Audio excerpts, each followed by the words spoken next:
Veja só, calma. Tu sabe o que está no coração de cada padre tradicionalista? Olá, pessoal. É preciso confiar na infalibilidade da igreja. Viva Cristo Rei, salve Maria, Deus abençoe. Então, se você chegou até esse vídeo e vem assim um pouco inflamado, já querer comentar, destilar um pouco de ódio ou de opiniões a respeito desse vídeo, pode passar o vídeo, não tem necessidade de você comentar. O que eu vou falar aqui não é para defender o padre Júlio Lancelotti, para defender tal padre, tal teologia, tal ideia política, nada. É para trazer uma reflexão a respeito do contexto no qual a fala do Rasta, que o nome dele é José, inclusive, está inserida. Então, tipo, só, não sabe, né? Então, se a gente for ficar dependendo da sinceridade do padre, da idoneidade do padre, entendeu? A gente fudeu, a gente não ia ter mais sacramento. Tu acha que Jesus Cristo ia impedir que os filhos dele chegassem ao sacramento por causa de uma coisa porca e michuruca e efêmera como a idoneidade de uma porra de um padre? A questão não é a idoneidade do padre. O professor Olavo... É a validade da ordenação do cara. Não, é a validade da ordenação do cara. Batia muito nesse Então, mas a validade da ordenação, se ela depender da idoneidade do cara e da sinceridade dele, tipo, fudeu. Entendeu? Não, porque, negativo. O cara pode mentir, o cara pode ter aparência de tradicionalista e mentir também, entendeu? Então não pode depender disso. Veja, eu tô entendendo o que você tá dizendo, tipo, eu odeio o padre Lancelotti, tá ligado? Tipo, mas a justiça quem vai fazer com ele é Deus. Se ele deu um sacramento ali para um cara que se ajoelhou e que estava em estado de graça, aquele cara recebeu o corpo de Cristo. E isso é uma das coisas mais importantes, né? Da autoridade que Cristo instituiu na igreja, entendeu?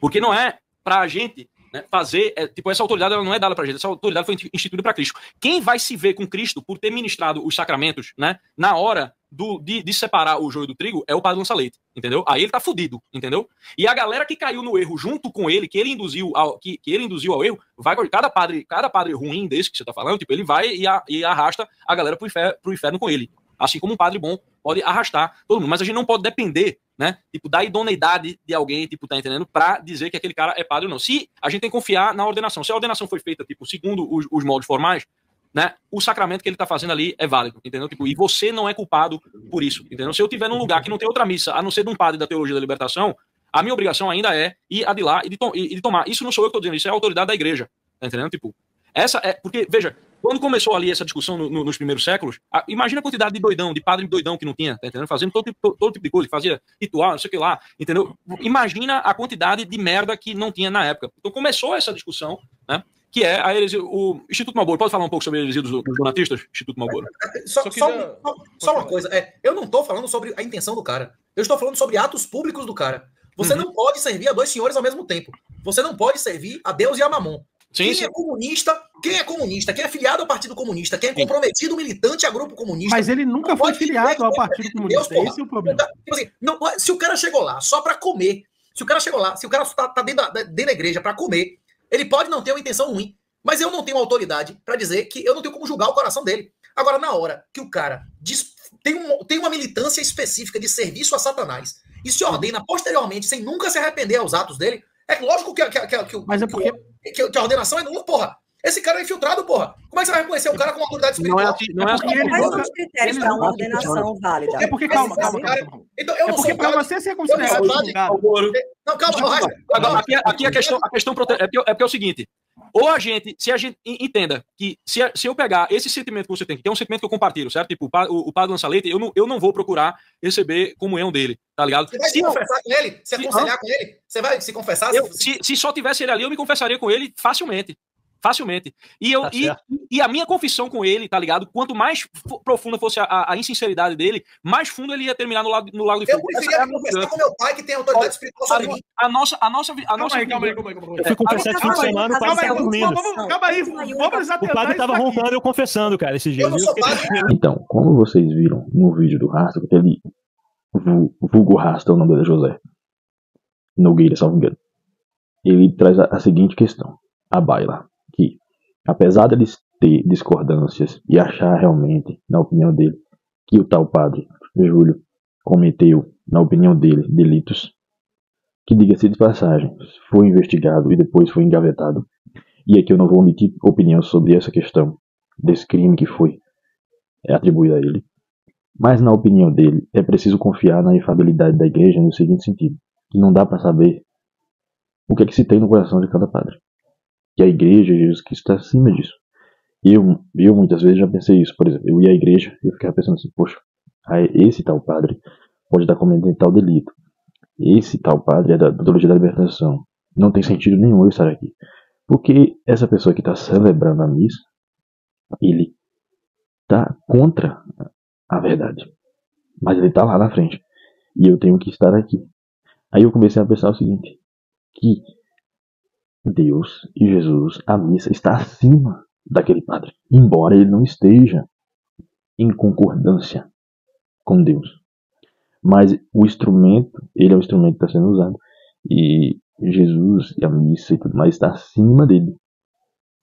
Foi isso que eu comecei a pensar. Porque se a gente for analisar e começar a pensar assim, eu não vou à missa porque tal pessoa é hipócrita. Que está lá. E eu não vou à missa porque o padre é hipócrita. Ele está lá. Mas lembra da frase de Fulton Sheen? Você diz que não vai à igreja porque tem hipócritas lá. Eu digo a você, venha, porque cabe mais um. Então se você deixar de ir à missa, aos lugares por causa da ideia de que tem hipócritas lá, você não vai sair de casa. Você não vai ao seu trabalho, não vai a lugar nenhum. Então essa é a reflexão. Essa é a reflexão que a gente tem que fazer. Eu não estou aqui defendendo o Júlio Lancelotti. O que ele é alinhado politicamente. Não estou defendendo. Certo? Que fique claro bem isso. Mas estar aqui na reflexão é o que o José falou. O Rasta. Porque o que ele diz é o seguinte. Que ele confessaria com o Júlio Lancelotti de forma mais profunda ainda. E eu já me confessei com padres que eu ficava pensando assim, esse padre tem alguma coisa estranha aqui. Eu não sei se ele está relativizando muito o que eu estou falando, se ele está dando atenção, se ele quer que eu nem ligue para esse pecado que eu estou me confessando. Entende? E aí eu fiquei, mas tem alguma coisa errada nisso aqui.